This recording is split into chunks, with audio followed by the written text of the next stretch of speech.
when things are going really bad for you, കുറച്ച് നല്ല കൂട്ടുകാർ ജീവിതത്തിലുണ്ടെങ്കിൽ എല്ലാം ഓക്കെ ആയിരിക്കും. That's all I want to say. ഈ വീഡിയോ നിങ്ങൾ ആരെങ്കിലും ഒക്കെ സ്റ്റാറ്റസ് ആക്കിയിട്ടുണ്ടോ? അല്ലെങ്കിൽ ഇത് കാണുമ്പോൾ ഒരു സന്തോഷം തോന്നിയിരുന്നോ? എന്നാൽ ഇതാണോ യഥാർത്ഥത്തിൽ നമ്മുടെ നാട്ടിൽ നടക്കുന്നത്?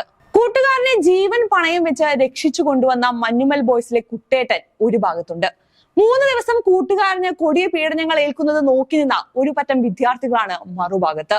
കൂട്ടുകാരനെ രക്ഷിക്കണമെങ്കിൽ സാത്താന്റെ അടുക്കളയിലേക്ക് ജീവനോടെ തിരിച്ചു വരുമെന്ന ഒരു പ്രതീക്ഷയും ഇല്ലാതെ ഇറങ്ങിച്ചെന്ന കുട്ടേട്ടനെ കണ്ട് നമ്മൾ മലയാളികളെല്ലാം കൈയടിച്ചു. അത് സ്റ്റാറ്റസ് ആക്കി. എന്നാൽ സിദ്ധാർത്ഥ എന്ന ചെറുപ്പക്കാരനെ കുറച്ച് സാത്താന്മാർ കൊല്ലാക്കൊല ചെയ്യുന്നത് കണ്ടപ്പോൾ നമ്മൾ മലയാളികൾക്ക് ഒരു ചുക്കും പറയാനില്ല. ഫ്രണ്ട്ഷിപ്പും ബോണ്ടും സ്നേഹവും എല്ലാം സ്റ്റാറ്റസുകളിൽ മാത്രം ഒതുങ്ങി നിൽക്കുന്ന ഒരു കാലത്താണോ നമ്മൾ മലയാളികൾ ജീവിക്കുന്നത് എന്നാണ് ചോദിക്കാനുള്ളത്. വയനാട്ടിൽ സിദ്ധാർത്ഥിനെ ഉപദ്രവിച്ചവരോട് ഒരു കാര്യം മാത്രമേ ചോദിക്കാനുള്ളൂ: നിങ്ങളൊക്കെ മനുഷ്യരാണോ? കഴിഞ്ഞ കുറച്ച് ദിവസങ്ങളായി മാധ്യമങ്ങളിലെല്ലാം നിറഞ്ഞു നിൽക്കുന്ന വാർത്തയാണ് വയനാട് പൂക്കോട് വെറ്റിനറി കോളേജ് വിദ്യാർത്ഥി സിദ്ധാർത്ഥിന്റെ മരണമെന്നോ കൊലപാതകമെന്നോ ആത്മഹത്യ എന്നോ ഒക്കെ വിളിക്കാവുന്ന ഒരു സംഭവം തന്നെയാണ് വയനാട്ടിൽ നടന്നിരിക്കുന്നത്. എന്നാൽ ഈ സംഭവത്തിന്റെ രാഷ്ട്രീയത്തിനപ്പുറത്തേക്ക് നിങ്ങൾ ചിന്തിച്ചു നോക്കിയിട്ടുണ്ടോ? അതിലെ മനുഷ്യത്വത്തെ പറ്റി ചിന്തിച്ചിട്ടുണ്ടോ?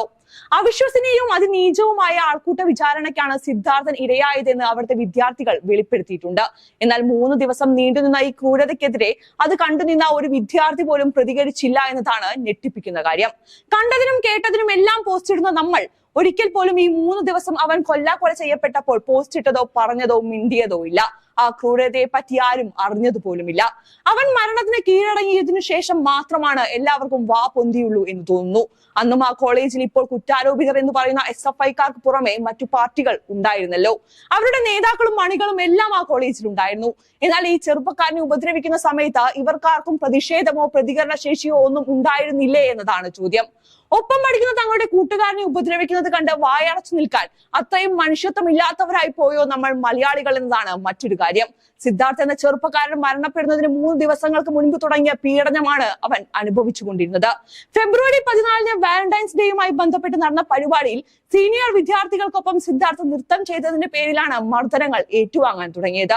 100ഓളം വിദ്യാർത്ഥികൾ നോക്കി നിൽക്കെ വിവസ്ത്രനായി അവനെ അടിച്ചു. ബെൽറ്റ് കൊണ്ട് പലവട്ടം അടിച്ചു. 3 ദിവസം ഭക്ഷണമോ വെള്ളമോ നൽകിയില്ല. 14-ാം തീയതി സിദ്ധാർത്ഥിനെ പ്രതികൾ സംഘം ചേർന്ന് ചോദ്യം ചെയ്തുവെന്നും തുടർന്ന് മർദ്ദിച്ചുവെന്നും അവിടുത്തെ വിദ്യാർത്ഥികൾ സിദ്ധാർത്ഥിന്റെ മരണശേഷം പറയുകയുണ്ടായി. 16-ന് ക്യാമ്പസിലെ പാറപ്പുറത്ത് വാട്ടർ ടാങ്കിന് സമീപത്ത് വെച്ചും മർദ്ദിച്ചത്രേ.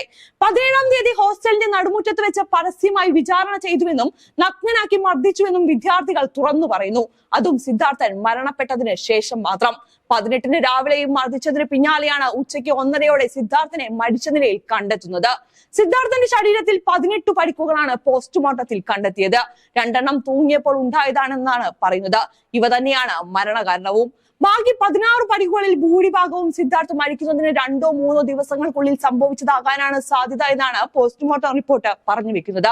വടി, പട്ടിക പോലെയുള്ള വസ്തുക്കൾ കൊണ്ട് മുതുകത്ത് ഇടിച്ചതിൽ നിന്നുണ്ടായ പാടുകൾ ഉണ്ടായിരുന്നു അവന്റെ ദേഹത്ത്. ചവിട്ടുകയോ ഇടിക്കുകയോ ചെയ്തതിൽ നിന്ന് വയറിന് ചതവേറ്റിട്ടുണ്ടായിരുന്നു. ഈ ദിവസങ്ങളിൽ മകനെ ഫോൺ വിളിച്ചിട്ട് കിട്ടിയിട്ടില്ല എന്നുവെന്ന് ആ അമ്മ കണ്ണീരോടെ പറഞ്ഞു വെക്കുന്നു. കോളേജ് പഠനത്തിനായി ദൂരസ്ഥലങ്ങളിലേക്ക് പോകുമ്പോൾ കൂട്ടുകാരാണ് എല്ലാമായി അവർ തന്നെയാണ് നമുക്കൊപ്പം നിൽക്കുന്നതും.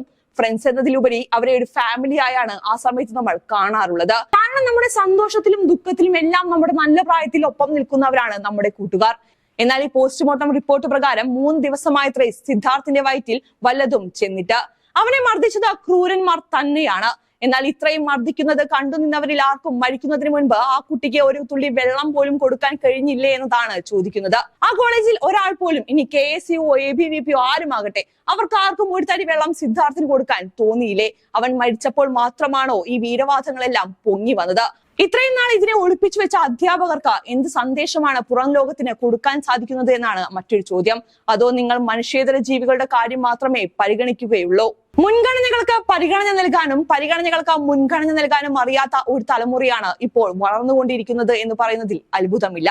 ഭാവിയുടെ വാഗ്ദാനങ്ങൾ എന്ന് നമ്മൾ വിശേഷിപ്പിക്കുന്ന നമ്മുടെ യുവതലമുറയുടെ ഈ പോക്ക് ഭയപ്പെടുത്തുന്നില്ലേ നിങ്ങളെയൊന്നുമെന്നാണ് ചോദിക്കുന്നത്. കേൾക്കുന്ന വാർത്തകൾ ശരിയാണെങ്കിൽ സിദ്ധാർത്ഥ കൊടിയ പീഡനത്തിന് തന്നെയാണ് ഇരയാക്കപ്പെട്ടത്. 100 കണക്കിന് വിദ്യാർത്ഥികളുടെ മുന്നിൽ വിവസ്ത്രനായി നിൽക്കുക എന്ന് പറയുന്നത് ചെറിയ കാര്യമല്ല. അത് അവന് നൽകിയ മാനസിക സംഘർഷം അതിലും വലുതായിരിക്കാം. മർദ്ദിച്ച സഹവിദ്യാർത്ഥികളോട് ഒന്നേ ചോദിക്കാനുള്ളൂ: നിങ്ങൾക്കൊന്നും മനസാക്ഷിയില്ലേ? നിങ്ങളെല്ലാം തികഞ്ഞവരാണ് എന്നാണോ നിങ്ങൾ വിചാരിക്കുന്നത്? ഇനിയൊരു ജിഷ്ണു പ്രണയ് ഉണ്ടായവരുതെന്ന് ചോര തിളപ്പിച്ചവരെയൊന്നും ഈ വിഷയത്തിൽ മുഷ്ടി ആകാശത്തേക്ക് ഉയർത്തുന്നത് കണ്ടില്ല. ജിഷ്ണു പ്രണോയിക്ക് വേണ്ടി കുത്തിയിരിപ്പ് സമരം നടത്തിയ മന്ത്രിമാരും നേതാക്കളുമുള്ള നാടാണ് നമ്മുടേത്. അവരൊക്കെ ഇപ്പോൾ എവിടെ പോയി എന്ന് ഒരു പിടുത്തവുമില്ല. സമാധാന അന്തരീക്ഷമുള്ള കോളേജുകൾ എന്നാണ് നമ്മുടെ നാട്ടിൽ ഉണ്ടാവുക എന്നൊരു വലിയ ചോദ്യമാണ് ഈ സംഭവത്തിന് ശേഷം ഉയർന്നു വരുന്നത്. സിദ്ധാർത്ഥിനെ കുറിച്ച് ദിവസങ്ങൾ പിന്നിടുമ്പോൾ നമ്മൾ എല്ലാവരും മറന്നുപോകാം. മാധ്യമങ്ങളും മറ്റു വാർത്തകളുടെ പിന്നാലെ ഓടിപ്പോകാം. പക്ഷേ മകനെ നൊന്തുപെറ്റ ആ അമ്മയുടെ നെഞ്ചിലെ നീറ്റലിനും പോറ്റി വളർത്തിയ അച്ഛന്റെ കണ്ണീരിനും ഈ നാട് എന്തു മറുപടി കൊടുക്കുമെന്നതാണ് ചോദിക്കേണ്ടത്.